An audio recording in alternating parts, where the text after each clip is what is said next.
সুপ্রিয় দর্শক আসসালামু আলাইকুম, কেমন আছেন? আশা করি সকলে ভালো আছেন, সুস্থ আছেন। প্রিয় দর্শক, আপনি দেখতেছেন বাংলা খামার ইউটিউব চ্যানেল, আর সাথে আছি আমি রাসেল। প্রিয় দর্শক, আজকে যে বিষয়টা নিয়ে আলোচনা করবো সেটি হচ্ছে ঘর নির্মাণ। অনেকেই জানতে চাচ্ছিলেন যে ভাই, আপনি একটা ঘর নির্মাণ করছেন 4-5 বছর আগে, সেটি ঘরটা এখন বর্তমানে আছে কিনা। হ্যাঁ প্রিয় দর্শক, আমার সামনে যেটি দেখতেছেন এই ঘরটাই কিন্তু আমি আজ থেকে 4-5 বছর আগেই ভিডিও দিছিলাম। হ্যাঁ, তো এই ভিডিওটা দেখেন আর আগের ভিডিওটা দেখেন, একই ঘর কিন্তু এখানেই রয়েছে। হ্যাঁ, অনেকেই জানতে চাচ্ছিলেন যে ভাই, আসলে একটা ঘর নির্মাণ করতে গেলে আসলেই কি কি বিষয় মাথায় রাখতে হবে। সেই বিষয়টা হলো যে আপনি একটা ঘর যখন নির্মাণ করো, সেটা আপনার জায়গা নির্বাচন করতে হবে আগে, সঠিক জায়গা আছে কিনা। আপনি সাধারণত কি মুরগি পালন করবেন, যেমন যদি ব্রয়লার মুরগি পালন করে থাকেন সেক্ষেত্রে এই হাইটে চলবে না। যদি আপনি দেশি সোনালি বা কাদারনাথ বা মানে ব্রয়লার ছাড়া, ব্রয়লার প্রচুর পরিমাণ গরম। হ্যাঁ, তো ওদের গরম হইলে কিন্তু আপনি কখনো এই নিচা ঘরে হবে না।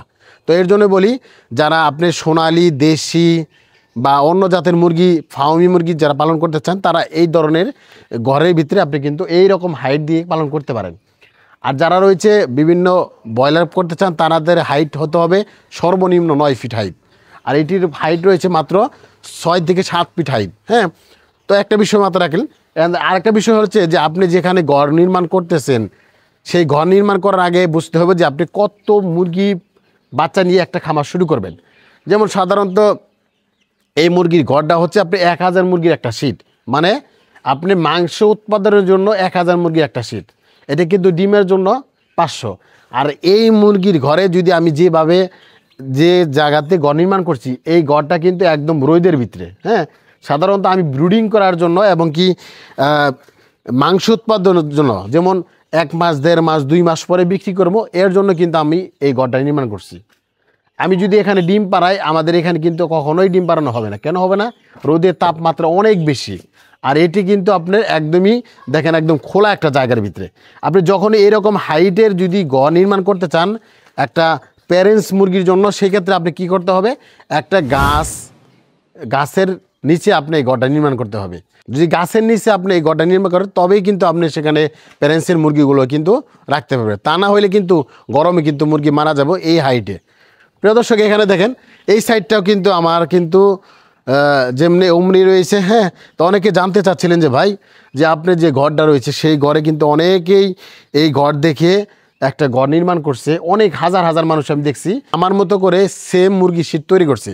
আমি সবসময় তাদের উদ্দেশ্যে একটা কথা বলে থাকি যে আপনারা যারাই ঘর নির্মাণ করেন না কেন, অবশ্যই ঘর নির্মাণ করার আগে আপনার জায়গা নির্বাচন করতে হবে, এবং কি মুরগি পালন করে সেটা নির্বাচন করতে হবে, কোন জায়গাতে পালন করবে সেটা নির্বাচন করতে হবে। মানে সব কিছু চিন্তা ভাবনা করে আপনি এই ঘরটা নির্মাণ করতে হবে। অনেকে আছে যে প্যারেন্টসের মুরগিগুলো রাখতেছেন, প্যারেন্টসের মুরগি রাখলে কিন্তু কখনোই সেখান থেকে ভালো রেজাল্ট পাবেন না। হ্যাঁ, আর এই ঘর নির্মাণ যদি আপনারা অবশ্যই দেখতে চান যে কত টাকা দিয়ে আমি ঘরটা নির্মাণ করছি, আমার 4-5 বছর আগের একটা ঘরের নির্মাণ এই ফুল ভিডিও, মানে এই ঘর কীভাবে নির্মাণ করছি, কত টাকা কাঠ লাগছে, কত টাকা খাম লাগছে, কত টাকা নেট লাগছে, এভরিথিং সব বিস্তারিত আমি কিন্তু এমনভাবে নোট করে দিছি যে সহজে এখানে বুঝতে পারেন। সেই ভিডিওটা দেখে আসেন যে আমি ঘর কীভাবে নির্মাণ করছি। এই ভিডিওটায় 48,000 টাকা ঘরটা নির্মাণ করছি, কিন্তু একদম দেখেন ঘরটা কিন্তু একদম খুব চকচকে দেখা যাচ্ছে এবং কি পারফেক্টলি একটা ঘর। হ্যাঁ, তো যারা চাচ্ছিলেন ঘর নির্মাণ করবেন তারাও নির্মাণ করতে পারেন। এছাড়াও কোনো বিষয় যদি জানা থাকে অবশ্যই কমেন্ট করে জানাবেন, আমরা কিছু জানার চেষ্টা করব। আর এই ঘরের নির্মাণের একটি সবচেয়ে সুবিধা হচ্ছে সেটা হচ্ছে নেট। আপনি বলছিলাম যে একটা প্লাস্টিক মোড়ানো যে তার যদি লাগান 15 থেকে 20 বছর যাইতে পারে। দেখেন আজকে কিন্তু 5 বছর হয়েছে, এখন তুই কিন্তু এই নেটটা কিন্তু কিছু হয় না। দেখেন এই নেটটা কিন্তু কিচ্ছু হয় না। আর আমরা এই নেটগুলাই কিন্তু আমরা নিজস্ব কারখানায় আমরা কিন্তু এইগুলো বানাচ্ছি, এবং কি এইগুলো কিন্তু সারা বাংলাদেশে আমরা কিন্তু প্রত্যেকটা খামারি কাছে দিচ্ছি। যারা চাচ্ছিলেন এই ধরনের নেটও নিতে চান, তারা আমাদের কাছ থেকে নিতে পারেন। আমরা কিন্তু 1 ইঞ্চি সাইজে নেটগুলোই কিন্তু এখানে আমরা দিচ্ছি। আর এগুলোর নেটের সাইজ হচ্ছে 16 নম্বর তার, 1 ইঞ্চি গ্যাপ। এগুলো হচ্ছে পিভিসি কোডের একটি পণ্য। হ্যাঁ, তো এইগুলো চাইলে নিতে পারেন আমাদের কাছ থেকে। অসংখ্য মাল রয়েছে, যেমন যে তার রয়েছে, যেমন ছোট ছোট গ্যাপের যেমন প্লাস্টিক নেটে, সেগুলো কিনতে নিতে পারেন। এবং কি যেমন সীসার আবন দেওয়া রয়েছে, যেগুলো জং আসে সহজে, সেগুলোও কিন্তু আমাদের কাছে নিতে পারেন। আমরা কিন্তু একদম গ্যারান্টি সহকারে আমরা কিন্তু এইগুলো বিক্রি করতেছি, যেহেতু আমাদের নিজস্ব খামারে লাগাইছি। আপনারা জানেন, আমার ভিডিও দেওয়া রয়েছে, আপনারা দেখে শুনে আপনি কিন্তু এই নেটগুলোও কিন্তু আমাদের কাছ থেকে চাইলেও নিতে পারেন। ভিডিওটা আজকের মতো এখানেই শেষ করছি।